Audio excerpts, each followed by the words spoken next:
buat konten tapi lukisan tak ada, kena record yang baru. So ni adalah tips untuk korang yang nak buat konten, yang nak post konten walaupun tak buat lukisan. So tips dia, dia tu bukan hanyalah kita perlu tunjuk the process of flowing, banyak lagi kita boleh tunjuk proses sebelum lukis, kena tajamkan pensel, tu pun boleh jadi satu konten. Time lapse melukis, satu konten. Sketching sebelum melukis yang realistik, satu konten. Jangan berharap untuk just show the process. Tunjuk juga behind the process, tunjuk juga sebelum proses and selepas proses melukis. Mungkin korang boleh terangkan pensel yang korang guna, medium korang guna untuk membuat lukisan tersebut. So siapa tahu kan, ada orang nak search, nak tahu pasal charcoal ke, pasal pensel kan banyak grade, satu biru, biru. So banyak konten sebenarnya, banyak konten apps yang boleh kita buat. Dan lagi kat TikTok ni ramai orang main TikTok ni.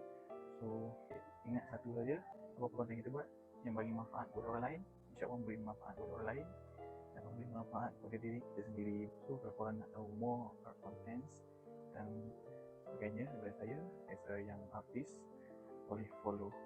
Jumpa in the next video. Bye.